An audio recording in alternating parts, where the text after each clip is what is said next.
Hi ನಮಸ್ಕಾರ. ನನ್ನ ಹೆಸರು ಚಿತ್ರ ಅಂತ. ಇವಳು ನನ್ನ ಮಗಳು Prateeksha. She got 97% in second PU examination and JEE BRಕಲ್ಲಿ 98% ಸ್ಕೋರ್ ಮಾಡಿದ್ದಾಳೆ.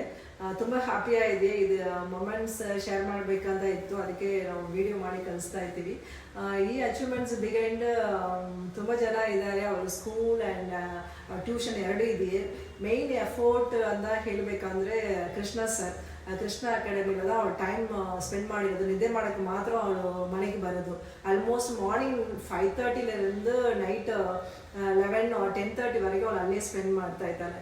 ಈವನ್ ಊಟ ಎಲ್ಲ ತೊಗೊಂಡು ಹೋಗಿ ಅಲ್ಲೇ ಕೂತ್ಕೊಂಡು ಊಟ ಮಾಡಿ ಓದ್ಕೊಂಡು ಬರೋದು. ಆ್ಯಂಡ್ ಅಲ್ಲಿರೋ ಟೀಚರ್ಸ್ ಒಂದೊಂದು ಸಬ್ಜೆಕ್ಟಿಗೂ ಇಂಡಿವಿಜುವಲ್ ಎಫೋರ್ಟ್ ಹಾಕಿ ಅವರು ಹೇಳ್ಕೊಟ್ಟಿದ್ದಾರೆ. ಸೊ ಹಂಗೆ ಮಾಡಿಲ್ಲ ಅಂದರೆ ಅವಳು ಇಷ್ಟು ಅಚೀವ್ ಮಾಡಿರೋದು ಕಷ್ಟ ಆಗಿರುತ್ತದೆ. ಸರ್ಗೆ ಥ್ಯಾಂಕ್ಸ್ ಹೇಳಬೇಕಿತ್ತು on the academic also and my family and ಪ್ರತೀಕ್ಷಾಗೆ are very much gratitude towards Krishna academy. Thank you sir. ಈ ಅಕಾಡೆಮಿ ನಾನು ಎಲ್ಲರಿಗೂ ರೆಕಮೆಂಡ್ ಮಾಡ್ತೀನಿ. ಸೆಕೆಂಡ್ PUC ಮಾರ್ಕ್ ತೊಗೊಳ್ಬೇಕು, ಅಚೀವ್ಮೆಂಟ್ ಮಾಡಬೇಕು. ನೆಕ್ಸ್ಟ್ ಅವಳು ನೀಟಿಗೆ ಪ್ರಿಪೇರ್ ಮಾಡ್ತಾ ಇದ್ದಾಳೆ ಇವಾಗ. ಸೊ ಕಂಪ್ಲೀಟ್ ಪ್ರಿಪರೇಷನ್ ನಡೀತಾ ಐತೆ. ತುಂಬ ಮೆಟೀರಿಯಲ್ಸ್ ಕೊಟ್ಟಿದ್ದಾರೆ. ಈಚ್ ಆ್ಯಂಡ್ ಎವ್ರಿ ಪಾಯಿಂಟಲ್ಲಿ ಅವರು ಗೈಡೆನ್ಸ್ ಕೊಡ್ತಾ ಇದ್ದಾರೆ. ಸೊ ನೀವು ನಾನು completely 100% I am recommending to the Krishna Academy. And once again thank you Krishna sir and thank you Krishna academy. Thank you.